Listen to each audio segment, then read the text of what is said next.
जी बिस्मिल्लाहिर्रहमानिर्रहीम। आवाज आ रही है आप लोगों को? ऊपर से इधर। जी सर, आवाज आ रही है सर। जी बिस्मिल्लाहिर्रहमानिर्रहीम। Thank you very much. Actually, I was planning to leave last day, and I thought we could have this class online in physical. लेकिन आज कोई एक we got an important commitment, so that's why we are taking the class online. I'm also recording it so that if we can have some later on, we can upload that on the uh, website.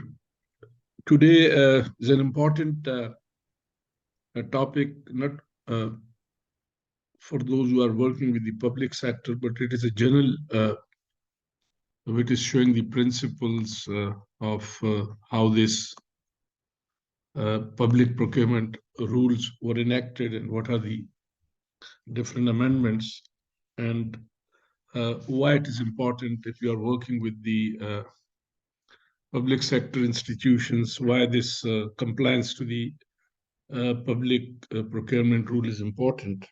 And secondly, since this is an act which is law, and anything which is part of law certainly is obligations for all of us to comply with. And if we don't comply with the public procurement provisions, then certainly it will make us liable for punishment, because any act or any ordinance which has been enacted by the government or by the President of Pakistan has to be complied as a law by all the public servants. Now, the domain or the extent of these laws are mostly for the federal government institutions and the constituent units which are governed by the public federal government. At the same time, some of the governments like KP, SIN, and almost all the departments, provinces have developed their own public procurement rules. And all these rules have their roots in the federal public procurement regulation rules. So that's why by and large, these are the same. But since under the 18th Amendment, the laws related to the procurement and to the decision about procurement have to be enacted by the provinces also. So therefore, most of the provinces like KP call it KP PPRA, and then in Sindh it is called Sindh PPRA, and when we talk about Balochistan, it is called Balochistan PPRA, and I think even the Kashmir and GB governments are also trying to bring their own PPRA rules.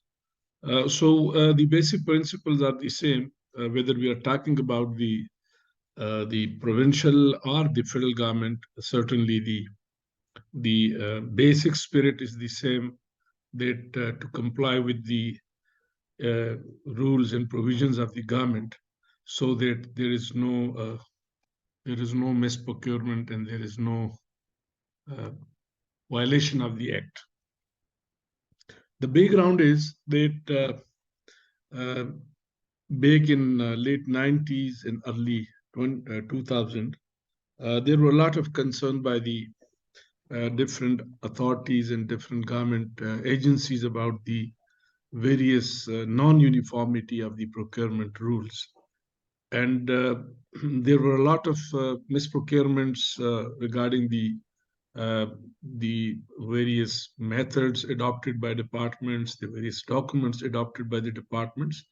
And therefore, the government in 2002 or 2004 later on developed this act, and finally this act was approved by the Parliament, and it was acted as Public Procurement Rules 2004, which were later on 2009 and then 2020-21.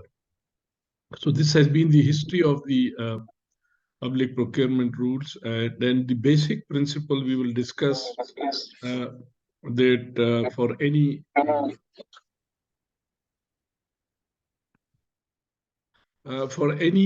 rules to be enacted, we should understand the basic spirit of the rules also.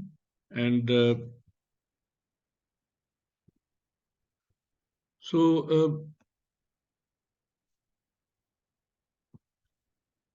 first part of the rules is 2009 rules, and then we had some revisions in 2021. Assalamu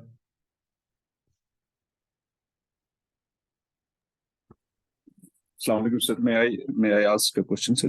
Yes. Sir, would you please elaborate a little bit about the difference between ordinance, act, and rules? So, for the Actually, ordinance is normally promulgated by the competent authority, maybe the president, and there's a short-term implementation, and then this ordinance has to be ratified by the parliament.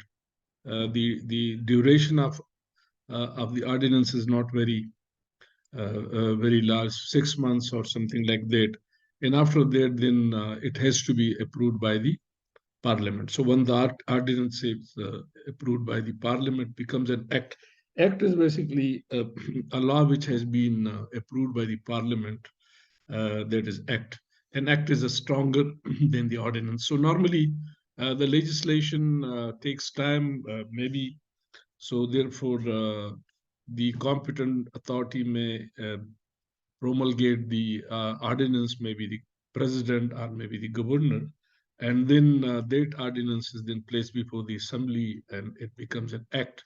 In some time, even the ordinance is further extended for some period. In case, for example, in case of the Pervez Musharraf, when the cabinet was suspended for some time, then definitely the president becomes the major authority to promulgate the ordinances, and it becomes a law. So therefore, the act is definitely a stronger legislation, and it may not come from the ordinance, but certainly ordinance has to be then converted into legislative act. The rules basically define any act or any ordinance which is approved. Then the rules are basically the implementation strategy and the implementation details of the. So maybe you cannot find much detail in the ordinances or in the act. It's very simple, but the rules are then defined based on the basic principle of the act. So rules are in more details. For example, what kind of selection criteria would you determine and would you apply? So the rules are also approved by the statutory bodies, like the detailed rules either may be approved as a part of act, or maybe it is developed later on by the authority which has been established to develop such kind of rules, depending on the nature of the rules.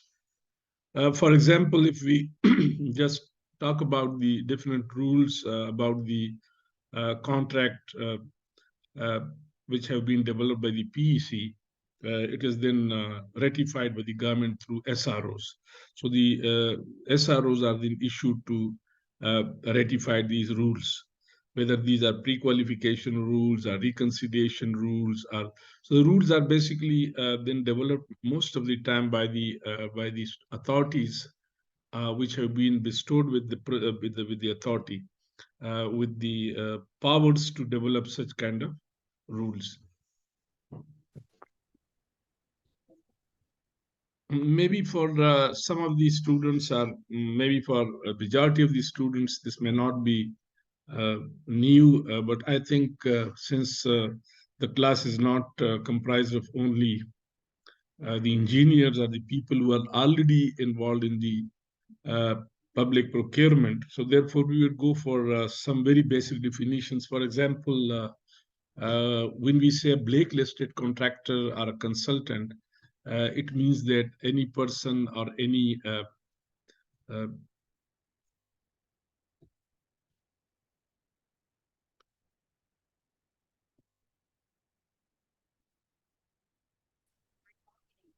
okay, any contractor or consultant which has been found involved in any corrupt and fraudulent practices, and we will see what does it mean, what is corrupt and what are fraudulent practices.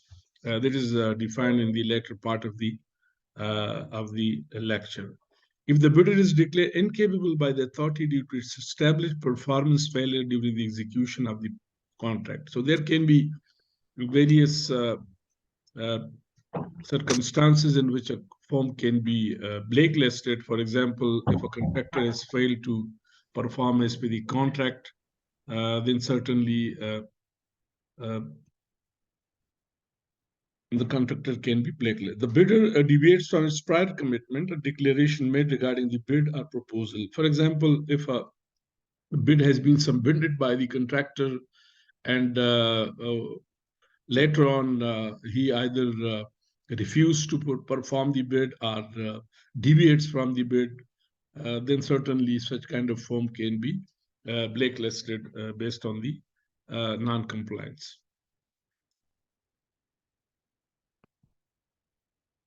Now, the corrupt and fraudulent, there are two words, corrupt and fraudulent practices. For example, the coercive practices, use of force to compel or try to compel the procuring agency for any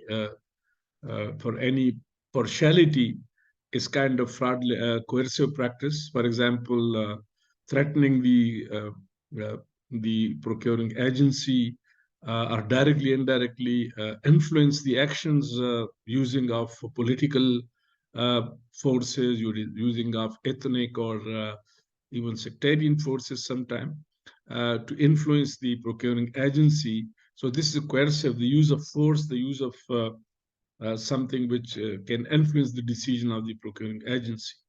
The collusive practices, which means that when two or more contractors, they try to make kind of cartel or ring in which they try to disturb the competitive spirit of the tendering process. And normally we see that it happens when the cartels or the rings of contractors are made and they have the collusive practices. And even sometimes they can become part with the department to have the collusive practices. So collusive means that they two or more people are contractors try to influence the process of procurement. The corrupt practices is corruption, which means that offering bribes or commissions or acceptance money to the authorities or which involve the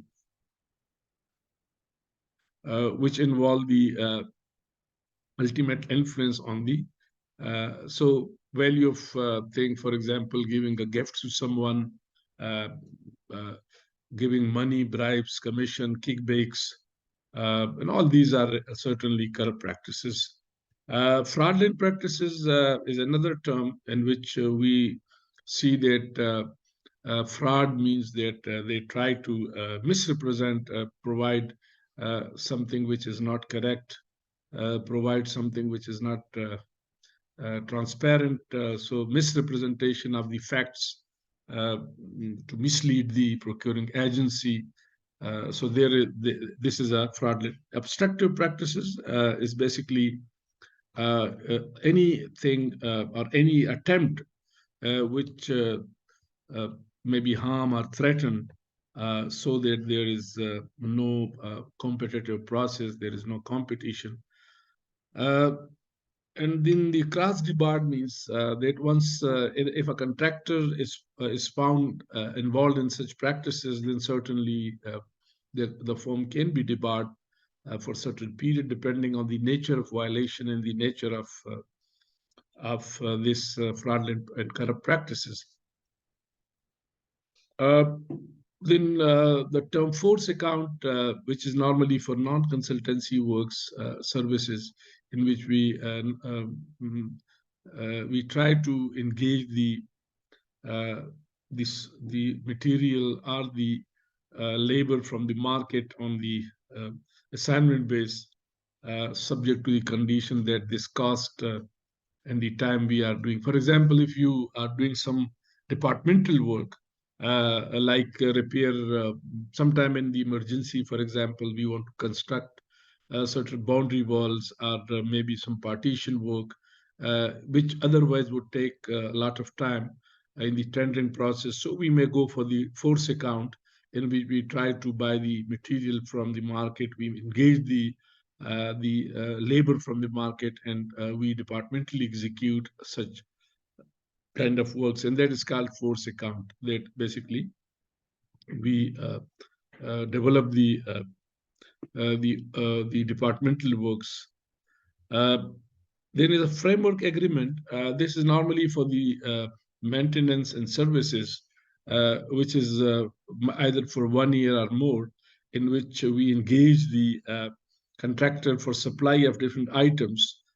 These items may be defined for 1 year, or maybe it is for 3 years. In such conditions, we will discuss, we may pay the price adjustment based on the market prices. Most advantageous bid. Earlier, this was termed as the most lowest bid, lowest evaluated bid, but there was a lot of confusion that, for example, if we are going for quality in cost, or we are going for two envelope procedure, then maybe the firm which is the lowest may not be having the lowest marks. So the term was replaced, and when this amendment was done, then it was one of my suggestion to the PPRA. I sent a lot of suggestions. Some of them were accommodating the revised document, and some were not. But certainly, the term lowest evaluated bid was very confusing. So this term was replaced by most advantageous bid, and which means that a bidder proposal for goods, works, and services that, after meeting the eligibility or qualification criteria, is found substantially responsive to the terms and conditions and set out in the bidding or request for proposal document, and evaluated as the highest ranked bid or proposal on the basis of cost and quality or qualification, or any combination thereof as specified in the bidding document. So this is, we normally give the quality in cost score, and the firm which is getting the highest marks is then selected. G. Sir, your good self talked about that your suggestion has been actually made part of PPRA documents. The most advantageous bid, again, it's a subjective term. So how can we, the engineers can play around this very terminology. So how can you make ensure that the engineers may not play with the word most advantageous bid, sir? I think the principle of procurement is based on the principle that the procuring agency will be most of the time not part of any corrupt and fraudulent practices. And if procuring agency itself become corrupt or fraudulent, then certainly you can't stop the contractor and the suppliers to be corrupt and fraudulent. So the basic principle is that on both sides, whether procuring agency or the supplier or contractor, we expect that they will exhibit due diligence, integrity, and honesty. And we will discuss these points later on. And these rules are, as a matter of fact, trying to provide very clear ways to minimize and mitigate such kind of chances. Now, coming to your point, that when we go for quality and cost, we will discuss this. What normally we do, that we evaluate the technical bids of the contractor, and based on certain weightage like 70 marks, we give them the marks. And then maybe we have some benchmark that these are the passing marks. So normally we say 60 to 70%, or 70% is the passing marks, and the second part is then the bidding, the cost part, and when these two are added, then definitely the firm getting the highest marks is the most advantageous. So the most advantageous term here means that the bid which is in the eyes of the procuring agency is in the interest of the procuring agency, this is most advantageous. For example, if we are going for a open single envelope procedure and we are getting only the financial bid, then certainly the bid which is responsive, which is meeting the requirements of the procuring agency, and then the lowest bid will be the most advantageous bid. So depending on the objective of the bidding agency or the procuring agency, then certainly it will create the most advantageous term. But certainly all these rules and laws are involved, are based on the principle that both the procuring agency and the bidder or consultant or contractor will try to exhibit the due diligence, integrity, and honesty. And certainly, if that is not there, then certainly we cannot come up with the most advantageous term. There is now certainly a question before all of us, that how can we discourage such trends in our practices? The applicability, I have already discussed that these laws are mostly applicable to the federal domain, and the units which are coming under the federal domain are the funding which is provided by the federal government. Certainly the federal PSDP projects will be definitely governed by the PPRA rules. And if there is any organization which is working under the federal government, they will have to have the PPRA rules. And if they are following the provincial government funding, or they are under the provincial domain, then certainly they will follow the provincial. But as I have already discussed, that more or less all these rules, whether they are provincial or federal, the PPRA rules or the public procurement rules are more or less the same and the spirit. Now, the 4 or 5 basic principles which have been set up not only in Pakistan, but all international procurements, public procurements, because these public rules have been derived from the best practices around the world. So it's not something which has been established or promulgated in Pakistan for the first time. In the entire developing and developed countries, there are rules for the procurement of public works and different kinds of services. And these rules are then customized to the environment in Pakistan. So the basic principle, number 1, is economy. That the money which we spend on the procurement of public goods and services, it should be the cost effective. That it should be, we should not go for the expensive, but it should be both cost effective, that it should give the desired result, but it does not mean that it should be the minimum price. Depending on the nature of procurement, the first and the most important is that that your decision should be economic, it should be cost effective. The second is efficiency and optimization, that whatever we invest in the public goods and services must be an efficient and best value of money. That we should not just only talk about the lowest bid, rather we should also think about the efficiency of the decision. How can we minimize the inputs to get the desired outputs? The fairness, which is to give the equal opportunity to all the capable bidders to create a healthy competition. So that's a fairness. We should not give advantage to a person or a group of person or a group of contractors, which otherwise would restrict the remaining capable contractor to have the competition.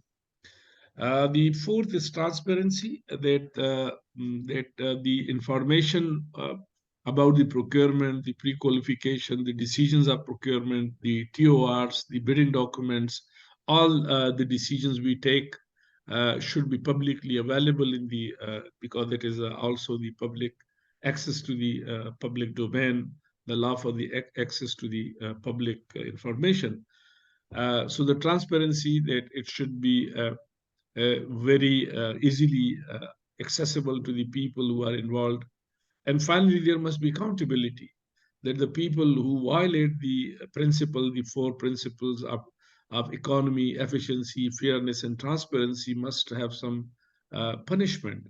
And there must be some responsibilities of the different people. And if they don't go by their responsibilities, then certainly there must be some accountability. So these are the 5 or 6 principles which have been set in this these rules. International and governmental commitment of federal government, uh, international law to prevail, that in case we are going for international procurement, beside the national laws, the international law should also be. We will discuss later in the contract. The language as for the requirements is Urdu, English are both. It can be, I mean, both the languages can be used in the development of the tender documents and communication. And then integrity pact, this is a requirement under which any procurement which is 50 million or more, the procuring, the bidder has to provide, the contractor has to provide a pact or a commitment or undertaking in which the firm would undertake that they have not used any kind of kickbacks, commission, or any bribes to get this particular contract. This is very important because when we talk about the 50 million and above, then certainly all these documents have to also be sent to the NAB. National Accountability Bureau is also responsible to check such kind of malpractices in the procurement, and any procurement which is 50 million or more, all the documents related to the procurement must be submitted to the NAB, and at the same time, there must be an integrity pact in which the bidder and the procuring agency, the authorized person from the procuring agency, has to undertake that they have not used any kind of fraudulent and corrupt practices to get the bid.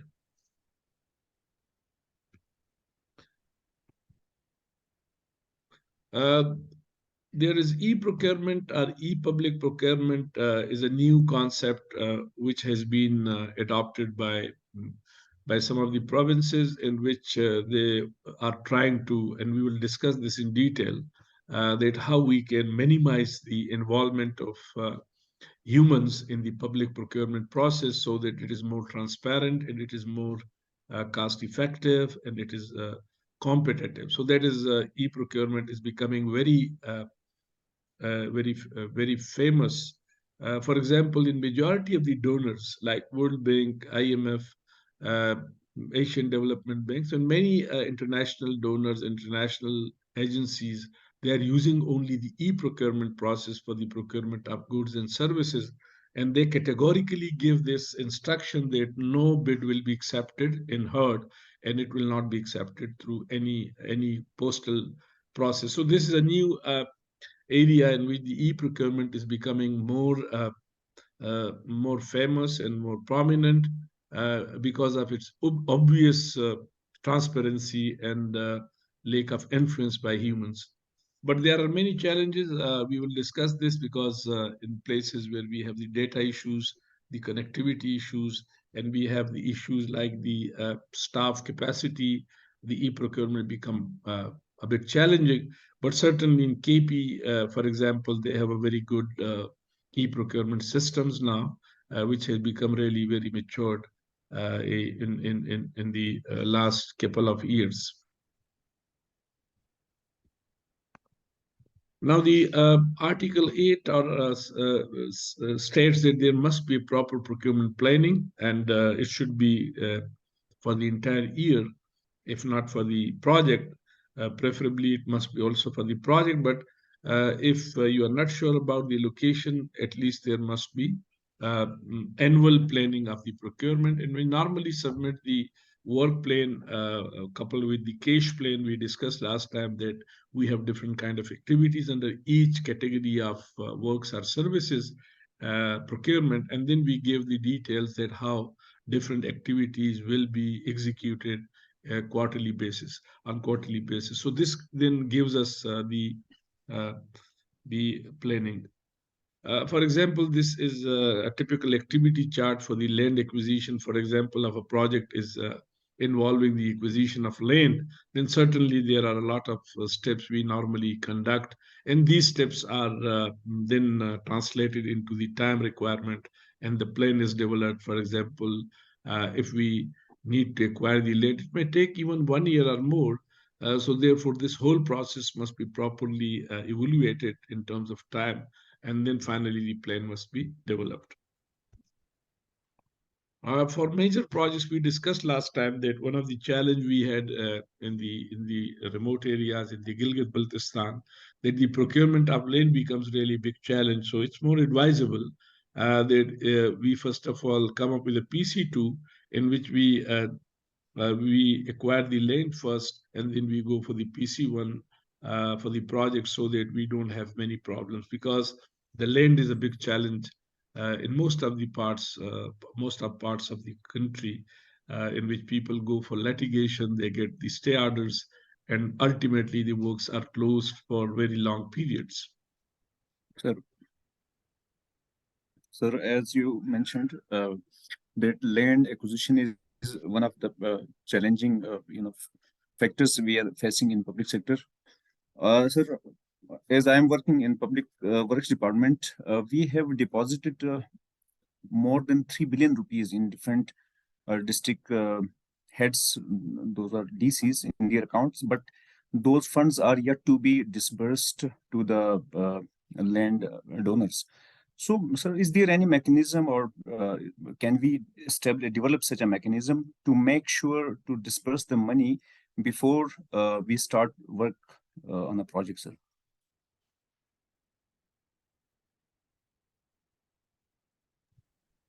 Actually, it's very unfortunate the Land Acquisition Act involves a lot of steps. For example, the land identification, then the Section 4, then Section 14, and so on. And normally this is a very tedious and lengthy process in Pakistan, unfortunately, unless the land is available with the government and the government gives the land for the project, then it is easier to work on such projects. But if you are going for the public, for the people land, in the entire country, it's a bit challenging. Though the people land also is kind of a public land or government land, but certainly it requires a lot of, for example, if you just go for in the last slide, you see that the land selection, then the land acquisition request is initiated by the department who is executing the project, and then the money is the average cost is worked out by the revenue department, and the procuring agency then deposit the money to the department, as in your case you have, and then we go for the Section 4, which is notified, and then Section 17, and then award is announced, and then checks are issued. But most of the time, people who are not happy with the award, they have problem with the title of the land, they go to the courts and they take the. I think we in particular context to the GB in the government projects, we need to create a committee who can sit with this committee may be comprised of the administration and the procuring agency, the department, and the community representatives, so that they can resolve these issues and can disperse the money which has been deposited to this department. The processes within the departments are also very lengthy, unfortunately, and you have seen that even if there is no litigation, still the revenue departments is not going to execute the act very easily. So I think there is a need to develop a committee by the government in which the representative from your department and from revenue department and from community, they can sit together and they can resolve such issues. In other provinces, there has been a lot of good things, like they have tried to minimize these conflicts through better negotiations and conflict resolutions, and sitting with the community and with the government department. So I think your department the secretary works can approach to the GB government, to the chief secretary, that there must be some committee who can resolve these conflicts which are related to the land. There is no other shortcut, unfortunately, because you have to go by the law, and the law involves a lot of steps, and there is a lot of challenges also when it comes to the title and to the compensation. For example, in majority of the cases, people are not happy with the money which is being paid to them. Now, the latest decision which I was studying this morning in the newspaper, that the Supreme Court has given the directive that the compensation of land should be paid on the prevailing market prices. Now, this is very important. For example, if you are acquiring a land which is having a worth of 1 million, say, per canal, and based on the average, 1 year average, you are giving me 500,000 per canal, then certainly I'll go to the court, because you are depriving me from my basic right. So most of the time, the compensation which we pay is not very current, market based, and people are not happy with the compensation we pay to them. So I believe that if we can have a committee which can look into such issues, it can be resolved. But again, this would require determination from all the partners. And if there is no serious attempt from the revenue department, then certainly these issues cannot be resolved. And a lot of projects which are delayed due to land issues are having a lot of challenges for the Gilgit-Baltistan, and also for the other federal government departments, because when we delay the project, then certainly we incur a lot of new cost, and sometimes the cost is doubled even. So these are just the templates which are used for different kinds of procurements, and based on the various activities involved in the particular procurement, you can just come up with your plan, and this plan then becomes part of your cash work plan, and that work plan is then converted into a cash plan. So on quarterly basis, you try to see that what are the activities we are going to do, and what can be the cumulative impact of that in terms of progress of work and in terms of cost.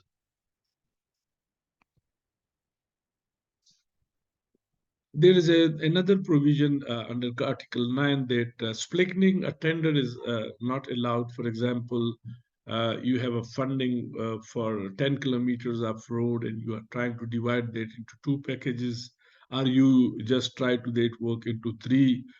For example, you divide that into earthwork, and then another work is another tender, and then you have electrification or external development. So doing this is not advisable also, and the PPRA does not allow to split the work into smaller packages. And most of the time, they prefer to go by the PC1 approved packages. For example, if the PC1 is the main building, then it's better to have the main building as a single package. And if there is external development, that it can be the second package. And if there is any furniture and fixture, that can be third package, and so on. Even in some cases, for example, in this Faculty of Engineering and Technology, we clubbed the main building with the external development. And the simple rationale was that the economy of scale would come when we have a larger volume of work, like 500 million, then the contractor would definitely try to quote the most reasonable bid, number one. And number two, that we will be able to manage the project from the same contractor who will have the capacity. So splitting the contract to smaller contracts is definitely not allowed, because it may disadvantage some of the very competent people. So piecemeal, for example, if you are buying computers for the university, it's not advisable that you buy 5 and 4 computers, and then maybe after 10 months, 10 days, you think of buying another 5 computers. It's better to have a planning for 3 months or 1 year, and based on that, you then make a tender and you procure because this would bring a lot of economy and quality. Now, specification, which is the technical parameters, which is minimum standards for acceptance of the works or services. And normally people would say that specification is not the maximum, it's the minimum. And there is nothing like below specification. You say that this is slightly below this specification, or it is below specification, it means it's not acceptable. So specification generally refers to the minimum acceptable standard. So for example, if I'm procuring, I need a computer, say with 2 gigahertz clock speed, and a contractor is providing a computer which is both lowest and the clock speed is 2.5 gigahertz, then certainly I should procure it because it is above the specification or minimum acceptable standards. The second principle is that it should not give an advantage to a single contractor. For example, mentioning a brand or a model or a made, which makes it's a monopoly-like situation, then it is not acceptable because you go by the generic standards rather than the particular name or brand or pattern. Whenever unavoidable to mention brand use are equivalent for such action, the justification may be recorded. For example, sometime you may be trying to get the good brands. So if this is the condition and you can't ascertain that we will be getting the good brands, then you may mention at least 3 brands and also write the term are equivalent. For example, I remember that in case of procurement of air conditions, we would like to say that LG, Haier, and say PAL are equivalent. So based on this, definitely you can then decide if there is another brand, and if it is good quality, then certainly you can decide that whether it is equivalent to your required brand or not. The parameters of equivalence may be defined in terms of technical features. For example, if we talk about the air conditions, what is the tonnage, what is the compressor life, what is the compressor manufacturing certification, airflow rate, and all these are the technical parameters which are more important. So it's more advisable to mention the technical parameters instead of brands. We can refer to the international standards like ACI for Concrete Institute, American Society of Testing Material, ASHTO, ASHRAE, and ISO, etc. These are the standards which are mentioned by the different agencies around the world for different kinds of work. Solicitation document or tender document are notice for disposal of asset by tender, and any additional information made available to prospective but shall specify that at least that the asset is to be sold on as and where basis. ये जो हम disposal of the old material, auction of the material, so normally we add as and on where it is basis, that we will not change its form, and we will not change its position or its place. So the person who is going to bid for the auction will be responsible to accept the goods and services or the goods in its current form, and they will also take the custody at the so जहाँ है और जैसे है की बुनियाद पे normally जब हम auctions करते हैं तो we try to see that we don't take any liability for changing its condition. For example, एक गाड़ी है, auction हमने की है, अब गाड़ी में suppose कुछ seats नहीं है, खराब है, या गाड़ी start नहीं होती for instance, तो definitely उस सूरत में फिर हम जहाँ जैसे है कि बुनियाद पे जब बात करते हैं तो इसका मतलब ये है कि उसको टो चेन करना, उसको वहां से लेके जाना, ये सारी जिम्मेदारी it will be the responsibility of bidder. जो भी bidder इसको highest bidder आएगा, ये उसकी जिम्मेदारी होगी कि वो वहां से वो उठाए एक दिए गए मुद्दत के अंदर. And if case it is not removed from the auction place within given time, then we may impose some penalty. The approval mechanism is very important to be provided in the evaluation criteria, in the evaluation that, for example, how the decision will be made about the procurement, whether it would be lowest cost based, whether it would be a quality and cost based, whether it will be only quality based, and so on. So all these information must be provided to the bidders in time so that he is able or they are able to understand the evaluation process and they can then develop their bids accordingly. Sir, you have talked about is where is, jahan hai jaisa hai. So, sir, the salvage value, who determines the salvage value for the auction? Is there any procedure or process to first evaluate the value and then go for auction? Or the auctioning there are many authority ways. has... For example, one we have the book value. आप लोगों ने पढ़ी होगी management के जो लोग हैं. Book value is basically the value which is determined based on depreciation.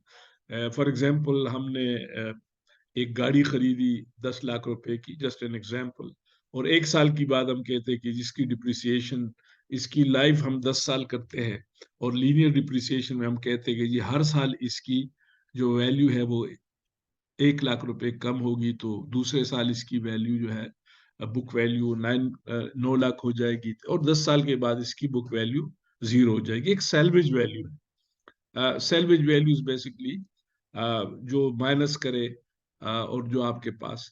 लेकिन जो असिस्ट वैल्यू है, that is normally determined bye a committee which is auction committee, and based on the market survey they would determine. इसके लिए हम सर्वे reports बनाते हैं जिसके अंदर ये तमाम डिटेल आ जाती है कि जी ये आइटम है, फला तारीख को खरीदी गई थी, इसकी इस वक्त जो बुक वैल्यू वो ये है, और ये अनसर्विसेबल है. You have to certify this.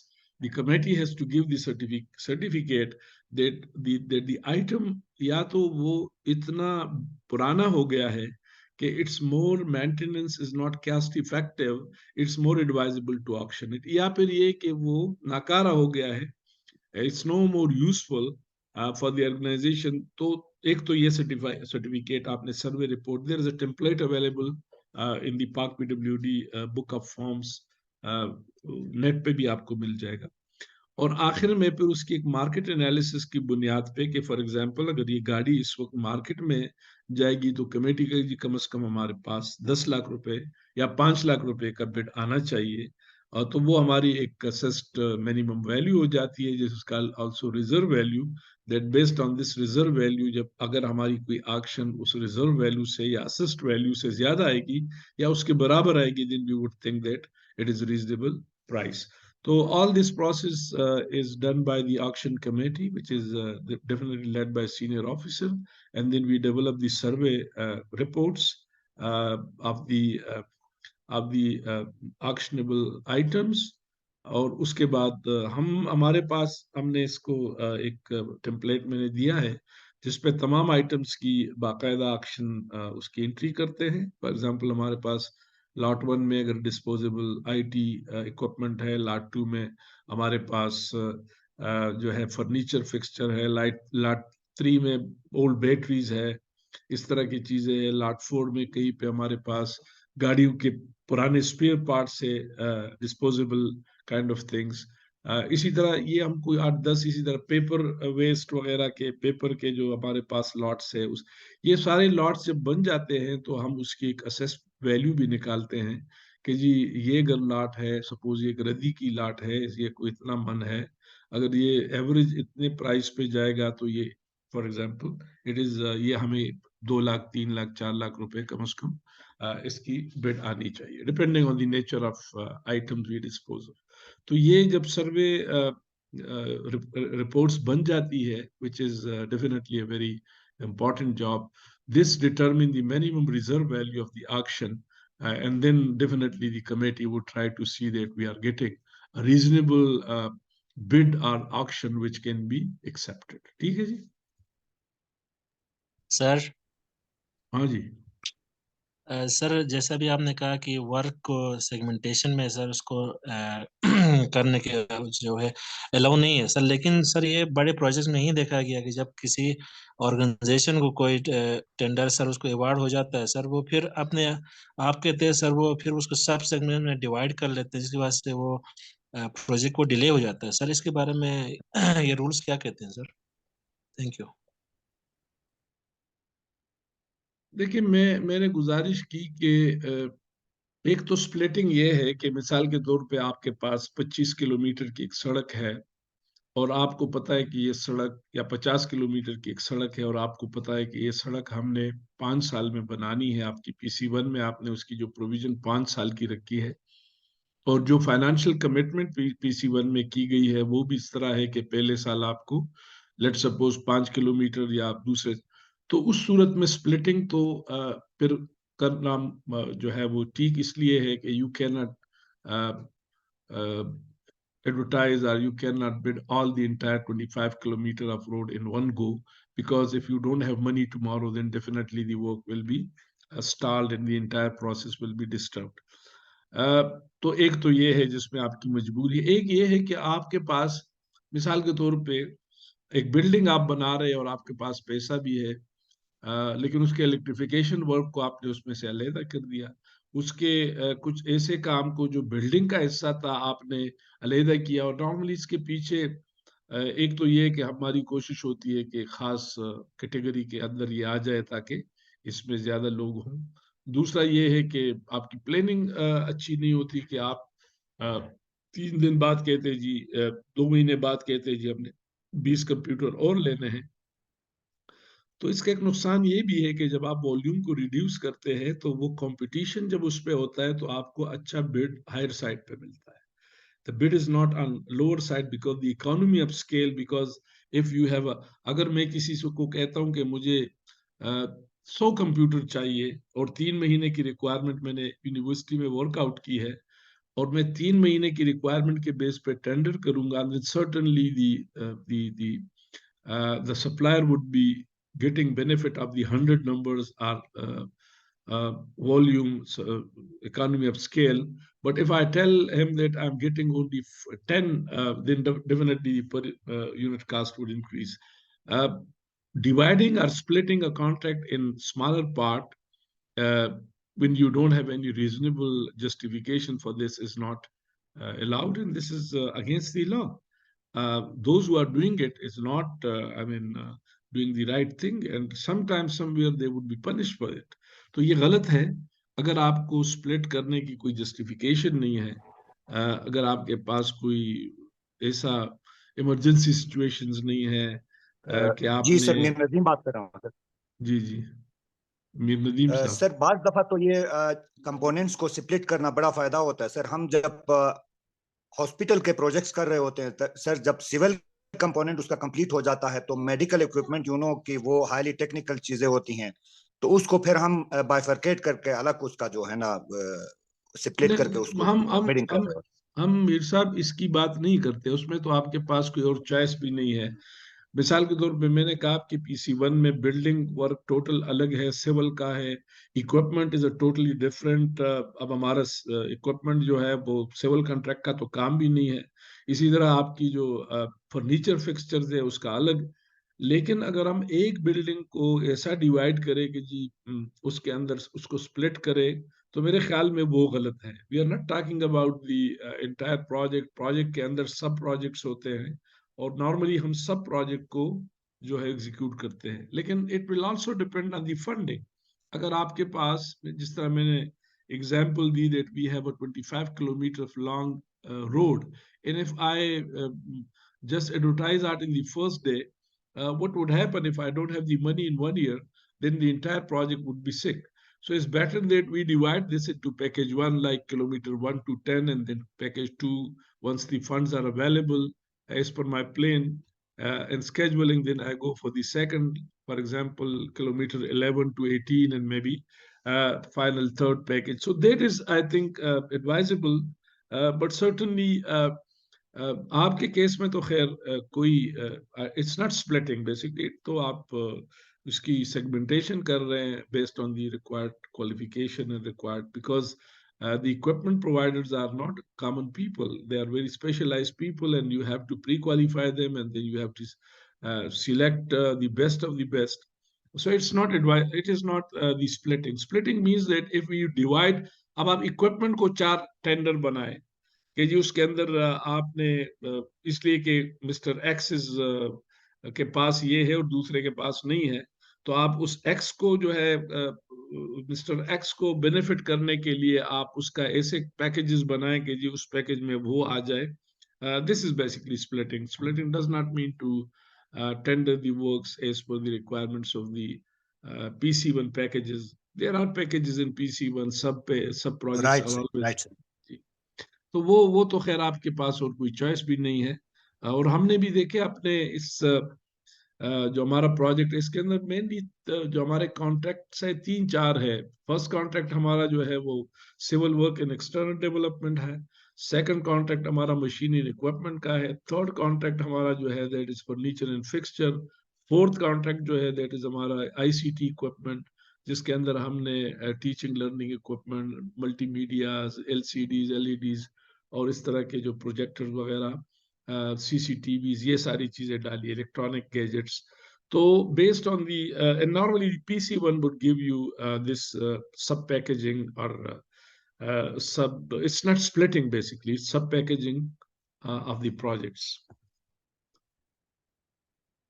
Sometimes in civil work, earlier we divided the work into two components. For example, the external development को हमने अलग किया एक पैकेज के तौर पे, और हमने जो मेन बिल्डिंग को अलग किया. ये भी ठीक है, लेकिन इसमें एक चैलेंज जो आता है कि गो के 2 कंट्रैक्टर जब आपके एक वक्त में एंगेज होते हैं तो अच्छी प्रोग्रेस आती है, लेकिन बहुत सारी जगहों पे फिर उनके कॉन्फ्लिक्ट्स आते हैं. वो फिर तो उसके लिए भी इस दफा हमने फिर based on our earlier experience, we combined both the external development and the main building together.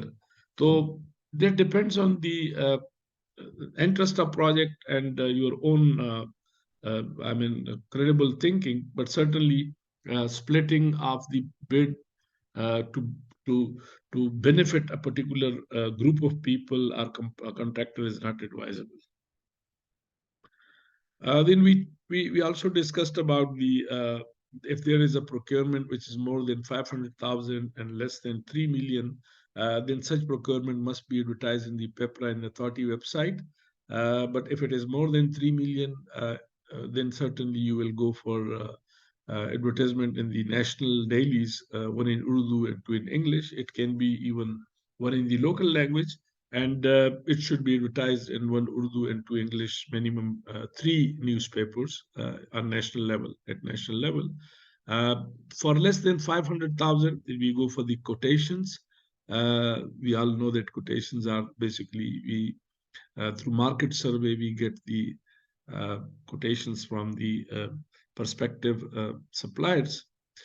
The response time, there are a lot of, I don't read it, but finally, these were the initial suggestions, but finally, the principle that for national procurement, it should be 15 days, and for international procurement, it should be 30 days. Now, the question is very relevant that these days preferably should be the clear days. It should not involve the weekends and the holidays.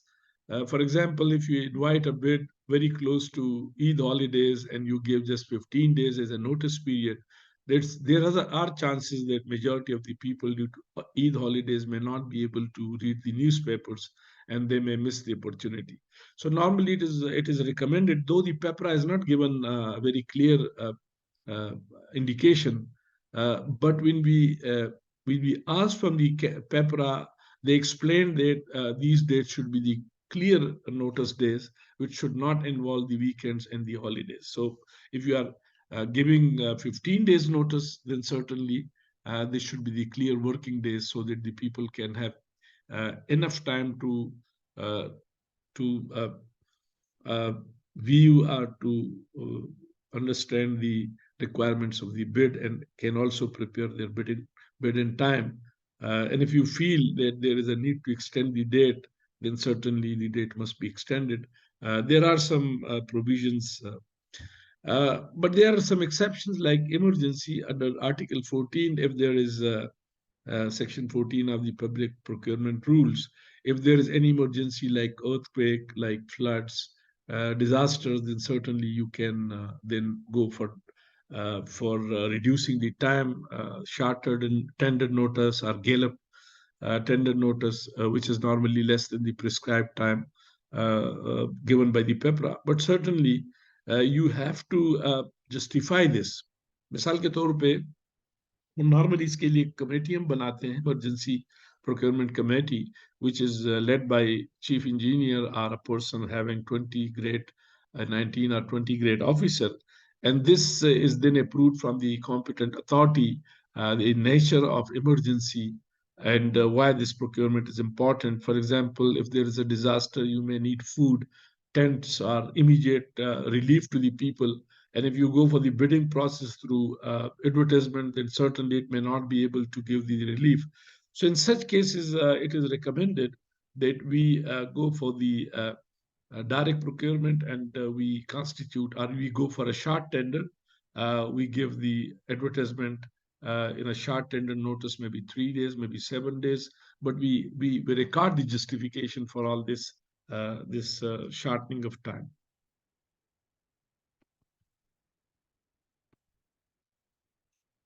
Another Article 15 or Section 15 just provides the detail about the pre-qualification of supplier and contractors. Sir.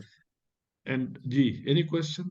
Sir, I have a question, sir. Is there any difference between emergency and urgency, and which rules actually we invoke in fact to make sure that that is urgency or emergency, sir?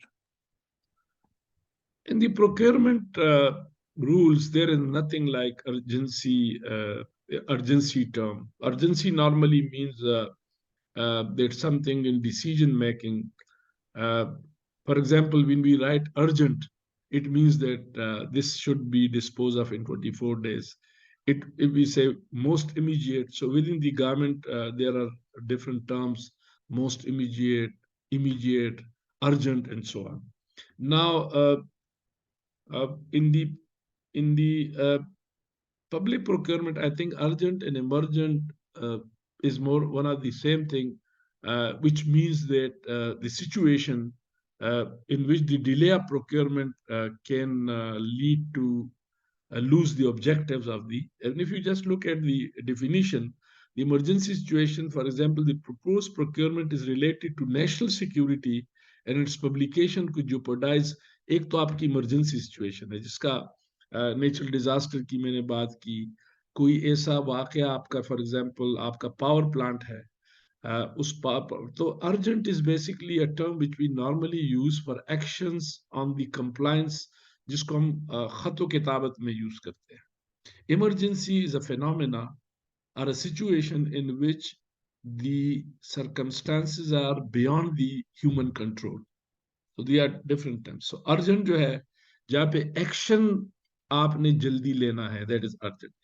Emergency means that situation which is which is not normal situation. So urgency is action and emergency is basically a phenomena or a situation. So maybe in emergency you need urgent actions. But there is nothing like urgency is not something which is a phenomena. Actually, that is emergency.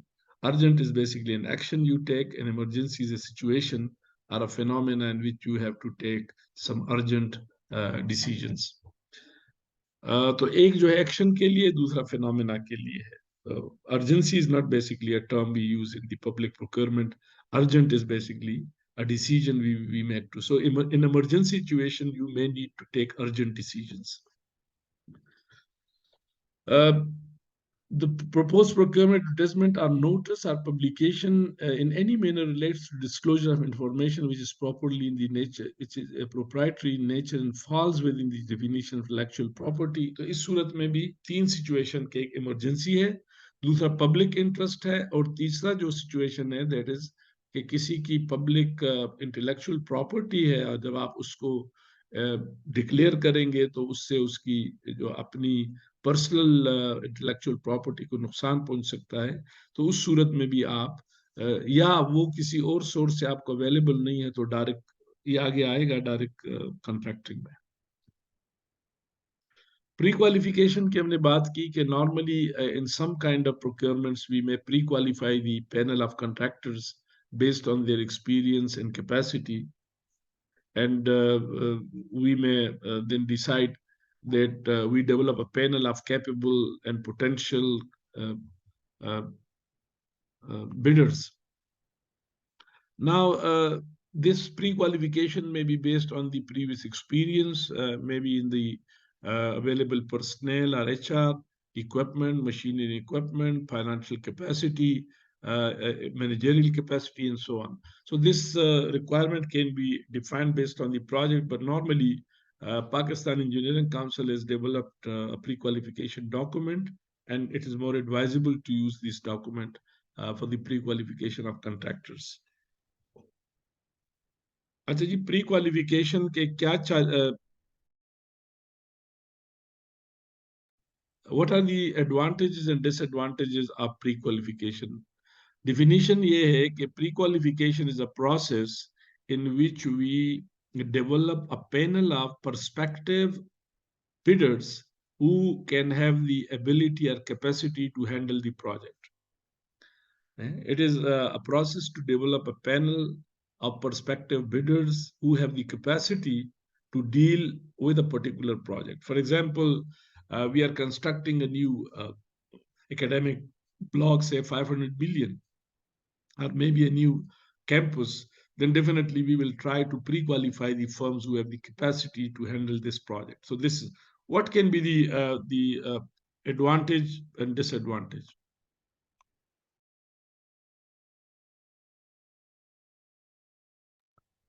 Sir, as far as advantages are concerned, in pre-qualification, we actually have capable, well-experienced, having good rapport regarding the work, and in a short span of time, we find such bidders.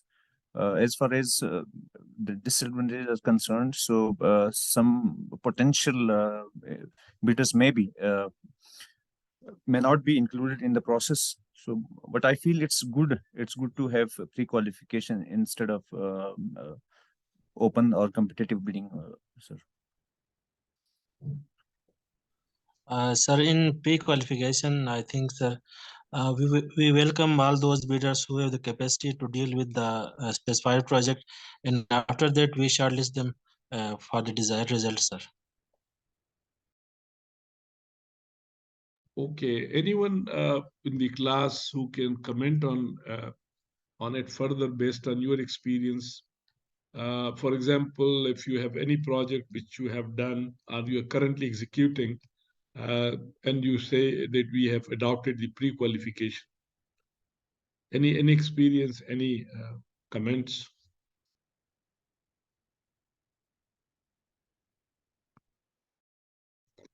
किसी project में आपने कोई pre qualification process use किया है तो can anybody in the class can comment on it?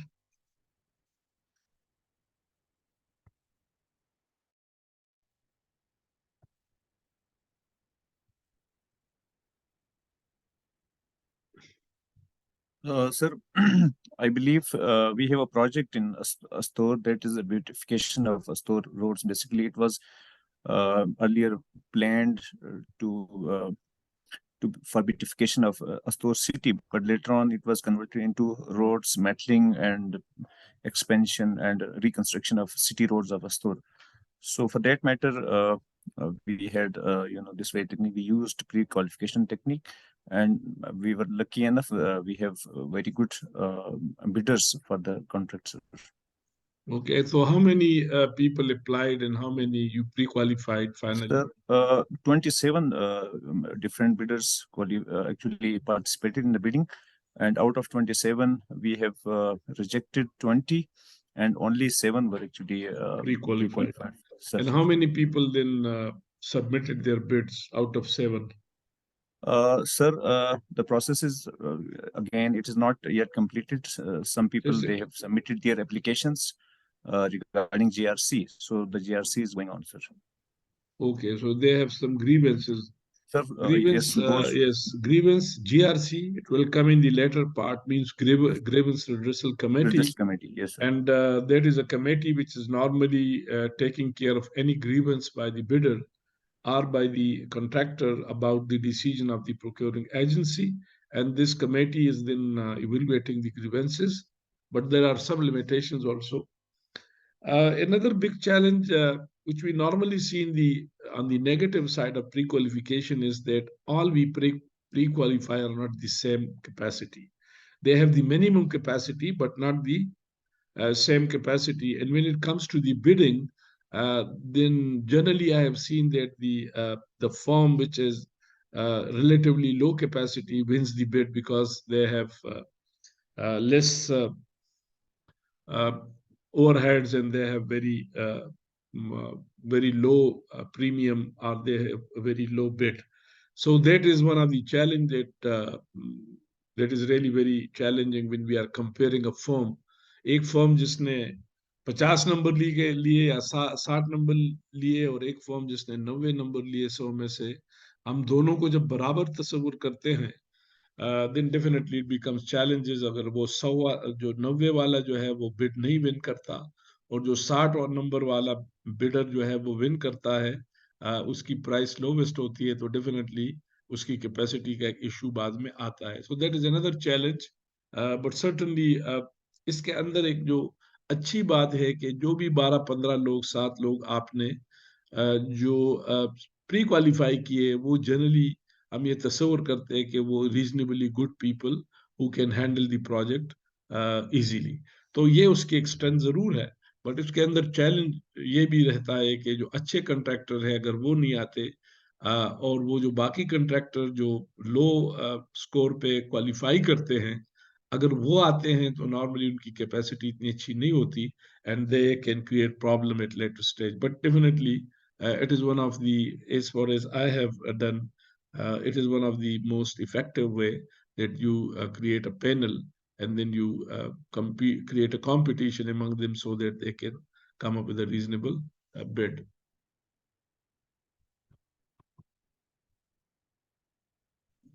Framework agreement पे हमने बात की कि आपकी जो सप्लाई आइटम्स है जो डे टू डे आपको रिक्वायर्ड है और जिसके लिए आपको आप ये नहीं चाहते कि हम हर हफ्ते कोई टेंडर करें because it becomes really a very big job, तो उस सूरत में आप एक फ्रेमवर्क एग्रीमेंट कर सकते हैं अपनी नीड्स की बुनियाद पे, और उसको आप लोग जो है वो 1 साल के लिए फिक्स प्राइस पे भी हो सकता है और वो 3 साल के लिए वेरिएबल प्राइस पे भी हो सकता है. फिक्स प्राइस ये है कि 1 साल के लिए जो एग्रीमेंट है उसमें कास्ट चेंज नहीं होगी, प्राइस चेंज नहीं होगी. 3 इयर्स का जो है उसमें फिर आप उसको नॉर्मली प्राइस एडजस्टमेंट जो है वो, तो इसे क्लोज फ्रेमवर्क होता है. Open framework, close means that the forms the prices have been formed, the prices have been finalized, and there is no further increase allowed during the currency of the project or execution. लेकिन open framework में आप उसको price increase जो है वो allow करते हैं. For example आज के दिन जो एक इन्फ्लेशनरी ट्रेंड है मुल्क में, उसमें अगर आपने कोई सप्लाई लेनी है तो आप उसमें अगर ओपन फ्रेमवर्क करते हैं तो उसका मतलब ये है कि अगर आज की प्राइस पे उसने कोट किया है तो उसको आप जो है, क्योंकि बहुत सारी चीजें ऐसी है जो डे टू डे चेंज हो रही है, आपकी फ्यूल प्राइसेस हर महीने चेंज हो रही है, उसके साथ बहुत सारी चीजें जो है वो, तो ओपन फ्रेमवर्क में फिर हम जो प्राइस है वो हम based on the market price उसके साथ इंक्रीज करते, उसको एडजस्टमेंट जो है वो दे देते हैं. लेकिन क्लोज फ्रेमवर्क में और क्लोज फ्रेमवर्क नॉर्मली 1 साल से ज्यादा नहीं होता, क्योंकि 1 साल से ज्यादा की सूरत में वो बड़ा रिस्की हो जाएगा.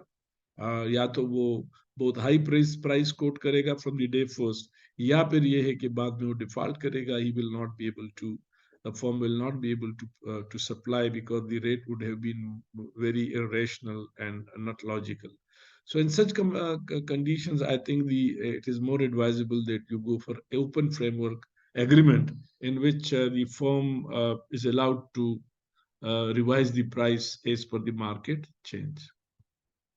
और उसके लिए फिर एक कमेटी बनती है और वो कमेटी मार्केट प्राइस को रिव्यू करती है। मिसाल के तौर पे अगर हमने आज टेंडर किया तो आज से 1 महीना या 28 दिन पहले की जो मार्केट प्राइस थी और जिस दिन हमने सप्लाई किया से 6 महीने बाद आपने कहा कि जी हमें और कुछ इसी तरह चीजें दे दे, तो जब हमने सप्लाई किया उस वक्त जो चीज महंगी अगर हो गई है तो हम फिर एक मार्केट एनालिसिस पे उसकी एक रिवाइज प्राइस पे आपको पेमेंट कर लेंगे. So this is definitely not very easy because it will open a lot of negotiation also.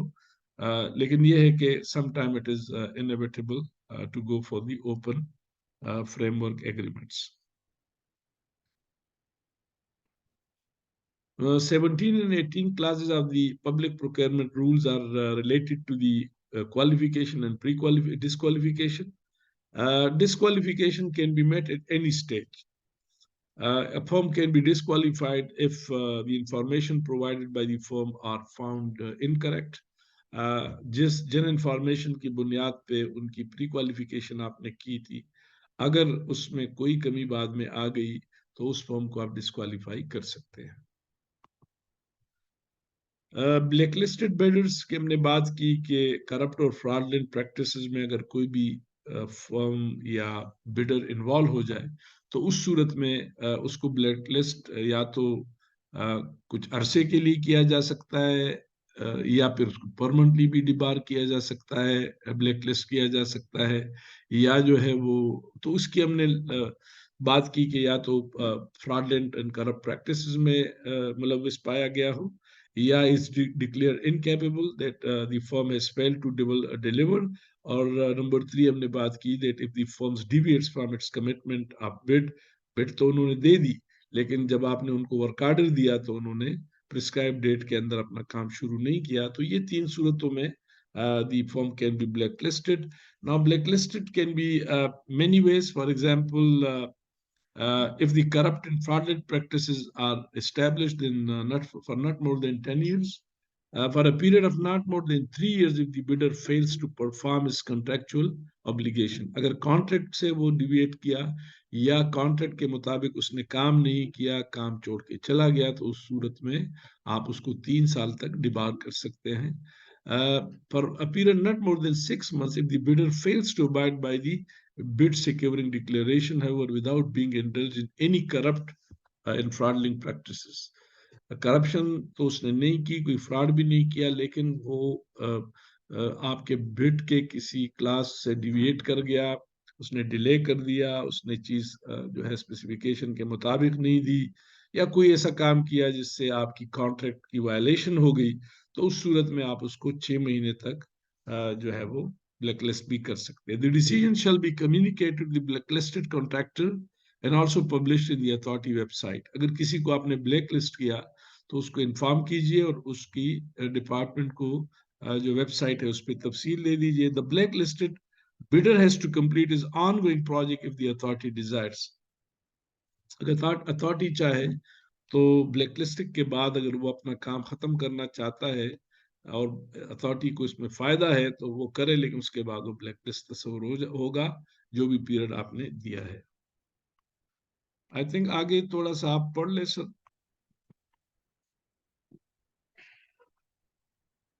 Sir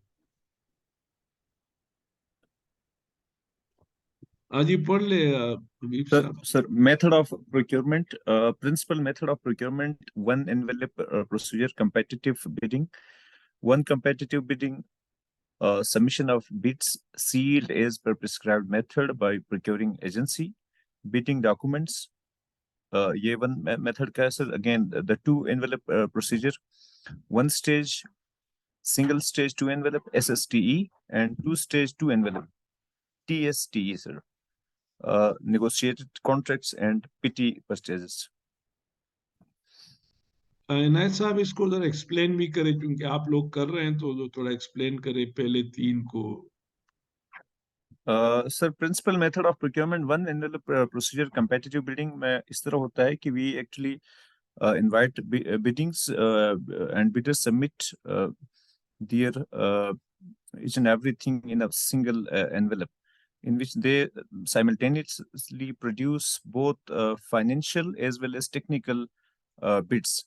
So in one envelope we have both both things like their financial capabilities and financial assessments, and simultaneously the technical assessment or technical their capabilities. So that is single one stage, one envelope procedure, sir. As far as single stage two envelopes are concerned, both their financial as well as technical bids are sealed in different envelopes, and The single stage, single envelope mainly decision is mainly based on the financial bid, that the lowest financial bid is accepted. और इसमें हम ये जरूर देखते हैं कि the technical performance and the technical parameters are fulfilled, लेकिन ये है कि the ultimate decision is taken by the financial bid. तो lowest bid is normally selected. Sir, when it comes two stage two envelope, in which at first stage we open the technical envelope, technical assessment. So we actually look for the technical capability of a bidder, whether he is capable to proceed for that very work or that very contract. And accordingly marks are given to each and every contractor bidder, and in second stage we open the financial envelope, in which we again go for its financial statements and bank statements and his financial viability. We check his financial viability, and accordingly then both financial as well as technical, the marks given are now added on, and finally the one who gets a higher score, the contract is ultimately assigned to him or her, sir. So in single stage two envelope, we normally get both the envelopes. We evaluate the technical envelope first, and then those who are qualified, we open their financial bids, and those who don't, we return their financial bid without opening with a letter of thank. And then we see that out of the technically qualified firms, those who are getting the maximum marks are given the most advantageous bid is given the contract. In two-stage two-envelope procedure, there is some negotiation also, but this negotiation is not on the financial bid. For example, if a bid which has been received, there are technical requirements, and there are a lot of new things which come in the minds and in the knowledge of the procuring agency, then certainly in such cases there is a need to negotiate on the technical parameters of the procurement. In such case, we may revise the TOR or the bidding document based on the new information, and then the bidders are allowed to resubmit their bids, or maybe if they are agree to execute the new TOR, the new terms of reference, the new scope of work and technical performance based on the previously submitted bid. So depending on the nature, but if those who are not ready to revise their bid and they want to withdraw from the bidding process, then certainly their earnest money or bid security is not retained, rather it is returned without any penalty, because this is not on the part of bidder, rather the procuring agency have changed some of the parameters based on the information or based on the new knowledge. There is a negotiated contracts are normally done in case there is only one direct contracting, and we can negotiate on the price, but it should be only one supplier, exclusive distributor, or one manufacturer, sole manufacturer. In such case, we can directly negotiate It's called also direct contracting. And then PT purchases are the purchases we do day to day. Normally the limit is 100,000. That up to 100,000 we can buy the market, the products directly from the market without any competition. And we just go to have a survey in the market and see that which one is the best and the lowest price. So sir we will, जी sir इसमें जो single stage 1 envelope और 2 stage 1 envelope में sir इसमें कोई मतलब paper rules में कोई specified sir financial terms involve है सर, मतलब मिसाल के ऊपर इस मतलब 10 मिलियन 5 मिलियन तक आप सिंगल स्टेज कर लेंगे 1 एनवलप? नो तो अगर देखें पेपरा रिकमेंड्स अगर आप देखें major procurement is single stage single envelope, because if you go for a technical there might be a bias, there might be some mistake.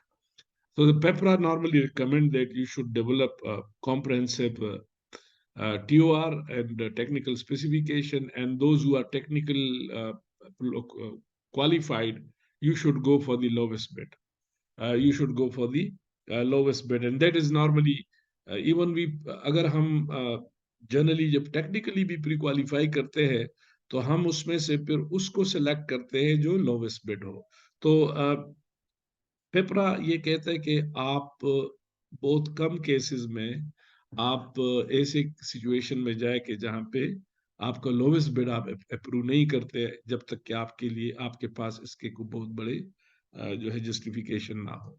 इसलिए अगर आप डायरेक्ट प्रोक्योरमेंट में जाते हैं सिंगल स्टेज सिंगल एनवलप में या 2 स्टेज सिंगल एनवलप में, दोनों में ज्यादा एडवाइजेबल ये है कि आप लोवेस्ट बिडर को सिलेक्ट करें. लेकिन कई दफा हमारे पास सिचुएशन ऐसी आ जाती है, फॉर एग्जांपल जब हम कंसल्टेंसी और सर्विसेज में जाते हैं तो वहां पे हम ये नहीं कह सकते कि जी नेस्पाक और एक आम फर्म जो बहुत बड़ा नहीं है जिसकी ज्यादा एक्सपीरियंस नहीं है वो दोनों बराबर है. तो उस सूरत में फिर हम उस टेक्निकल स्कोर को वेटेज देते हैं, और उस वेटेज को जब देते हैं तो उसमें प्राइस तो लोवेस्ट नहीं रहती मोस्ट ऑफ द टाइम, लेकिन जो रीजनेबल रहती है. लिहाजा पेपरा ने इस तरह की कोई ये आप पे रखा है कि अगर आप समझते हैं कि टेक्निकल पैरामीटर्स ज्यादा इंपॉर्टेंट है, हम नॉर्मली अपना एक्सपीरियंस आपको दिखाएं कि हम सिविल वर्क्स में ज्यादा रिकमेंड करते हैं प्री क्वालिफिकेशन को, और अगर हम इसके अलावा करते हैं तो 2 एनवलप. लेकिन 2 एनवलप में भी हम टेक्निकली क्वालिफाइड फॉर्म में से जिसकी लोवेस्ट बिड हो उसको सिलेक्ट करते हैं ताकि वो जो लोवेस्ट बिड का जो एडवांटेज है वो यूनिवर्सिटी को मिले. तो इसलिए ये आप पे डिपेंड करेगा, but certainly whatever you decide should be in the interest of university और ऑर्गेनाइजेशन जो आपका ऑर्गेनाइजेशन है. पेपरा तो रिकमेंड करता है कि सिंगल स्टेज सिंगल एनवलप पे आप ज्यादातर प्रोक्योरमेंट करें. लेकिन अगर आप समझते हैं कि प्री क्वालिफिकेशन जरूरी है तो आप प्री क्वालिफिकेशन करें, उसमें फिर लोवेस्ट बिड को जो आता है उसको एक्सेप्ट करें. अगर आप समझते हैं कि 2 एनवलप सिंगल स्टेज 2 एनवलप पे जाए तो फिर उसमें भी कोशिश ये करे कि जो टेक्निकली क्वालिफाइड पीपल है उनमें से उसको सिलेक्ट करे जो लोवेस्ट बिडर हो. हाँ, किसी जगह पे अगर आप ये समझते हैं कि जी टेक्निकल स्कोर की भी इंपॉर्टेंस है, लिहाजा हमें टेक्निकल और फाइनेंशियल दोनों को मिला के फैसला करना होगा मोस्ट एडवांटेजियस बिट का, तो उस सूरत में फिर आप मैंने जिस तरह गुजारिश की कि for consultancy services it is most of the time we try to bring very good firm with enough experience and expertise. So in that case, you may give some weightage to the technical score also, but they have to depend on the nature of procurement you are dealing. ठीक है जी? Okay sir.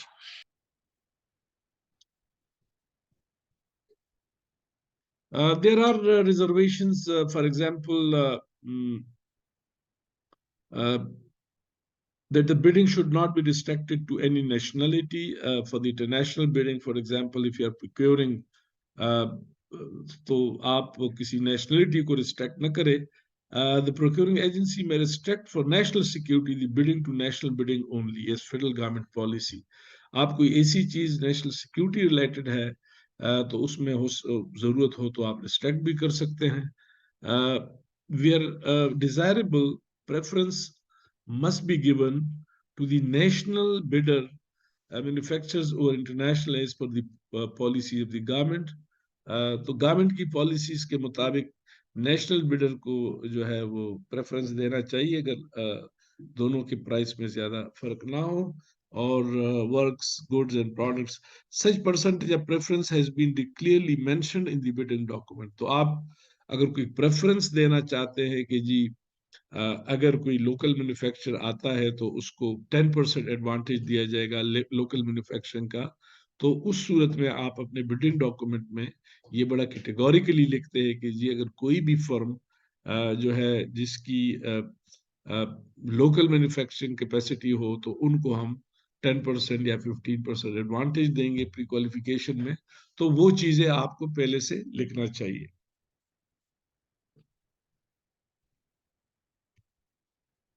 Bit security का मकसद ये है कि हम earnest money भी जिसको कहते हैं कि नॉर्मली हम चाहते हैं कि एक बिड जो हमारे पास आ जाए तो वो ये ना हो कि नॉन सीरियस ना हो, नॉन रिस्पॉन्सिव ना हो, ये ना हो कि वो लोवेस्ट हो और कल जब हम उसको अवार्ड करें तो वो कहे कि सर मैं तो नहीं कर सकता। तो इसलिए बिड को सिक्योर करने के लिए जो भी बिड हमारे पास आता है उसको सिक्योर करने के लिए बिड सिक्योरिटी या अर्नेस्ट मनी हम लेते हैं, and this earnest money or bid security may be 2 to 5% of the bid amount। और अगर कोई भी फॉर्म 14 दिन के अंदर या एक हफ्ता जो भी आपने टाइम दिया है, फेडेक में 14 डेज है, अगर वो आपको रिस्पॉन्ड नहीं करता, कोई ऐसी एक्टिविटीज नहीं या कोई, तो उस सूरत में उसकी ये बिड सिक्योरिटी फोरफीट होगी, ये कन्फिस्केट होगी, और अगर आप चाहे तो उसको टेम्परेरीली डिबार भी कर सकते हैं, उसको ब्लैकलिस्ट भी कर सकते हैं 3-6 महीने या उससे कम के लिए, कि उसने बिड देने के बाद भी जो है नॉन सीरियस किया। अगर बिड सिक्योरिटी नहीं है फॉर एग्जांपल किसी बिड के साथ, तो ये बिड नॉन रिस्पॉन्सिव कहलाता है। Non responsive means which can not be considered, which is not responsible, which is not serious. So it's a non-serious bid because the bidder has not attached the bid security, which means that the bidder is not committed to execute the bid or to the contract. So इस सूरत में such kind of bids are not considered for the comparative statements. Bid validity period का मतलब ये कि जब मैं कोई bid देता हूं तो ये बिड कोई इनडेफिनिट पीरियड के लिए नहीं होता, इसके एक मखसूस अरसा होता है, और उस अरसे के दौरान if I don't get the decision from the procuring agency then I may request the procuring agency to release me from the. तो इस सूरत में जो है प्रोक्योरिंग एजेंसी के जो है वो कर सकता है अगर वो चाहे कि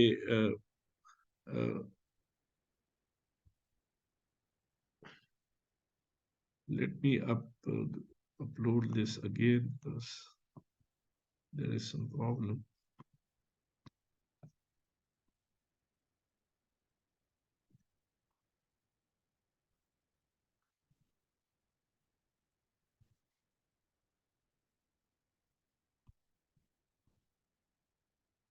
तो बिड वैलिडिटी जो पीरियड है, May I have a question, sir? जी जी Sir, last time we have framed tender policy for the Public Works Department GB, in which the contractors have requested that other than banks, insurance companies may also be included or maybe be permitted for bid security. So what is your take on it, sir? Is it देखिए, if we talk legal? about the provision of the Pakistan Engineering Council, it's a very debatable point. इस पे काफी debate हुआ भी है, हो भी रहा है। एक इसका पर्सपेक्टिव पॉजिटिव है। For example if a bid is 200 million and you tell me to submit 2% as a bank guarantee or as a earnest money, that would mean that I have to put 40 million in something which will not be productive. I will just give guarantee. तो ये तो इसका negative aspect है। इसलिए PC ने 3 instruments की बात की है। Number 1 is the earnest money in the shape of call deposit और deposited call or the pay order. The second is the bank guarantee, which is issued by accredited scheduled bank. And the third one is then insurance guarantee. Now, all these are acceptable depending on the requirement. There are a lot of changes, but for example, we also don't like to have the bank guarantee or the insurance guarantee. And there is a lot of contestation on it because in many cases, the court has decided that even the bank guarantee and insurance guarantee can be accepted. So depending on the on the risk you can take, but let me categorically tell you that I'd be very comfortable with the bank guarantee and earnest money, but not comfortable with the insurance guarantee, because normally insurance guarantee is not very secured. But the bank guarantee is equally good because now the bank guarantee is also issued on 100% liquidity. तो ये थोड़ा सा है कि मिसाल के तौर पे ये जो एक कंट्रैक्टर था Ayub Khan, Mohammad Ayub Khan and sons and brothers map, और ये जो हमारा कश्मीर हाईवे का टेंडर था तो he submitted, he was second lowest. जो फर्स्ट बिडर था उसने बैंक गारंटी या इंश्योरेंस गारंटी दी थी, जबकि एम्प्लॉयर ने लिखा था कि जी वो अर्नेस्ट मनी डिपॉजिटेड कॉल की सूरत में होगी. तो वो डिपार्टमेंट ने जब उसको लोवेस्ट को दिया तो उस पर उसने स्टे ले लिया और उसने कहा कि जी ये नॉन रिस्पॉन्सिव है, इसलिए कि ये जो इंस्ट्रूमेंट इसने दिया है it is not accepted by the department. तो बहरहाल वो फिर कोर्ट ने आखिर में उसके हक में फैसला किया मोहम्मद अयूब खान एंड ब्रदर्स के नाम पे, और वो फिर उसको टेंडर मिला. तो there are lot of pros and cons. अगर आप बैंक गारंटी और अर्नेस्ट मनी कॉल डिपॉजिट वगैरह लेते हैं तो ठीक है. तो नॉर्मली 45 to 60 डेज की एक वैलिडिटी पीरियड है.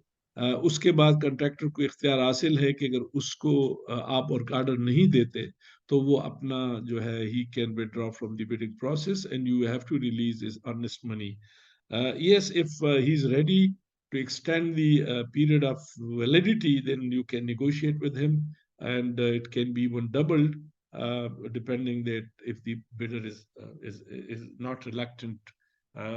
In one of our recent procurement of the equipment for engineering labs, we invited the bids since the dollar price was not very stable, and the HEC could not give us the decision within 60 days. Therefore, ultimately, we requested the bidders to extend the validity period, but they did not agree, and unfortunately, we had to release the bidders. But I think that was not on our part. The HEC was not sure whether the revised PC1 would be approved soon or not, and we were not in a position to take this risk to buy the articles or equipment. It was about 100 million, 100 or 130 million procurement of machinery and equipment for civil and mining labs. But since the decision was not made by the HEC, therefore we did not go into further details, and we had to release the earnest money of the bidder. So depending on the situation, the bidder may not agree to extend the validity period, and they may request to get the earnest money released.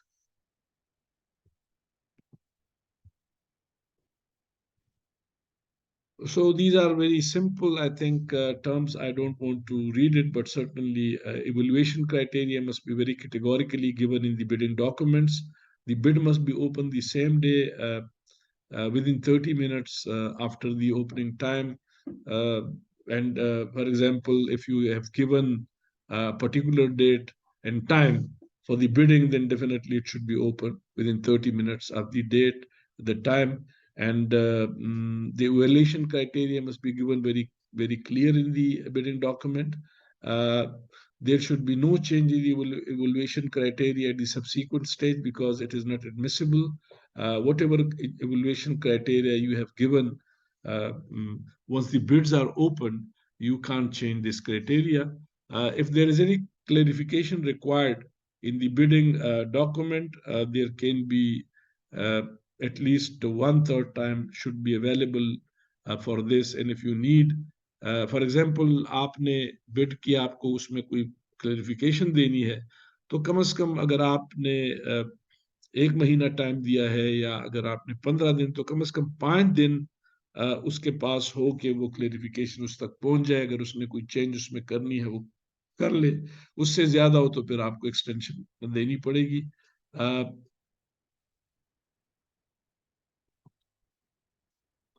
Rejection of bid may reject any or all bids on genuine grounds, and where requested reason for such rejection shall be communicated. ये हम जो लिखते हैं कि जी the procuring agency can reject any or all the bids without assigning any reason. This is not a legal word. We have to provide the reason to those who want to know about it. So it must be communicated that why the bid has not been accepted. Maybe the funds are not available. Maybe the bids was on a very high side, or maybe there is some problem in the bidding document, there may be some incomplete bidding by the bidders, and so on. So the reason must be brought on record that why this bid is not accepted, because it discredit the process if you does not give the reason. Again, you cannot reject the bids without assigning any reason. Bidder पे कोई liability नहीं होनी चाहिए. If there is rejection of bid, the bid security must be released to the bidder without delay, and the notice of rejection must be given to all the bidders.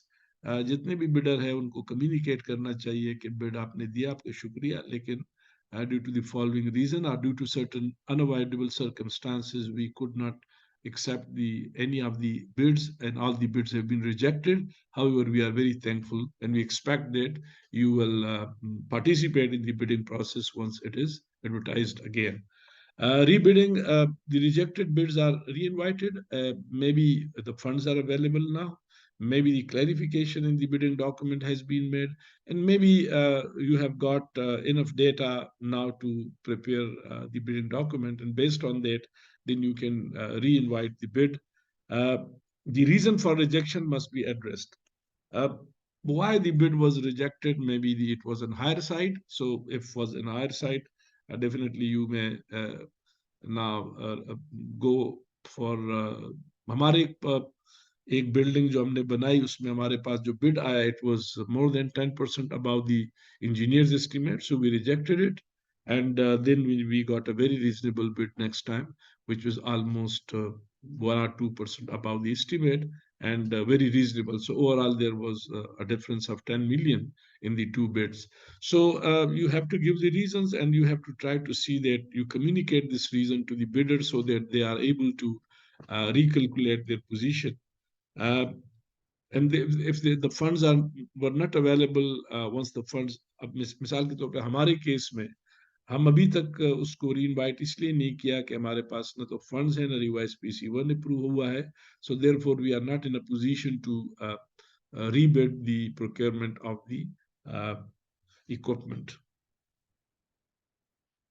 Now, all the tenders can be rejected in circumstances like none of the bid is responsive. कोई भी bid ऐसा नहीं है जो आपके मायार के मुताबिक आता है, उसके साथ या तो कंडीशनल है या उसके साथ कोई bid security नहीं है या उन्होंने कोई ऐसी mistake की है which makes the bid non-responsive. Second, no tender or proposal satisfy the criteria. जो award criteria है उसको कोई सेटिस्फाई नहीं कर रहा है, जो आपकी रिक्वायरमेंट से कोई उस पर पूरा नहीं उतरता. तीसरा, कि इकोनॉमिक और technical data of the project have been altered, कि आपने स्पेसिफिकेशन दी है, उसके अंदर बिडर ने अपनी तब्दीली की, उसने उसकी वेटेज को कम कर दिया, उसने उसकी कैपेसिटी को कम कर दिया, उसकी, और वो जो आपकी टेक्निकल रिक्वायरमेंट्स है उसने अपनी रिक्वायरमेंट के मुताबिक उसको बना लिया, तो ये कंडीशनल बिड होगा. इस सूरत में हम उसको एक्सेप्ट नहीं करेंगे. Exceptional circumstances, normal performance of the contract is impossible. खुदा न करे कोई जंग चढ़ गई, कोई बहुत बड़ा वबा आ गया, फंड्स का इकोनॉमिक क्राइसिस, इस तरह हमें भी बताया जा रहा है कि ये इक्विपमेंट की भी प्रोक्योरमेंट न करे, इसलिए कि इस वक्त हमारे पास डॉलर्स की बड़ी किल्लत है, सो एलसीज वगैरह नहीं खुल रही है, so we are refrained from international procurement. So this may be a situation in which we are advised to not procure the goods, and we may reject all the bids. The tender or proposal received contains serious irregularities. We a few 1 year back, we opened a bid for one of the buildings of Pakistan Engineering Councils, और उसमें क्या हुआ कि जी एक bid में bidder ने 4 pages या 6 pages बीच में से निकाल दिए थे और अपना बिड तैयार किया था। अब वो जो 4-5 पेजेस है जो उसमें से निकाल दिए हैं, this is a serious irregularity because that price is not included, and ultimately they were looking very reasonable and lowest. लेकिन जब हमने देखा तो उसमें से 5-6 पेजेस को निकाला गया था, तो this is serious irregularity in which the firm can be rendered as non-responsive.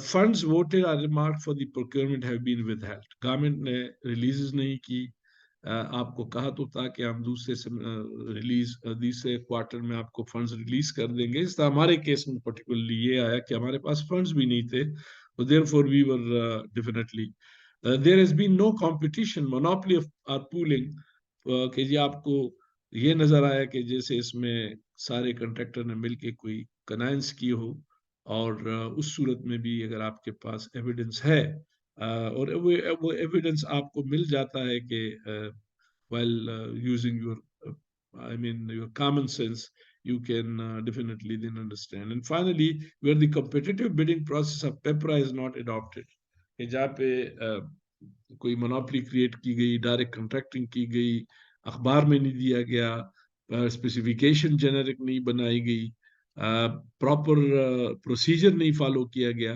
तो उस सूरत में द प्रोक्योरिंग एजेंसी में रिजेक्ट ऑल द टेंडर्स। तो मेरे ख्याल में यहाँ पे हम रोक लेते हैं, काफी हो गया। Yes sir. बाकी इंशाल्लाह फिर अगले हफ्ते हम कर लेंगे। Will try to a bit quick next time.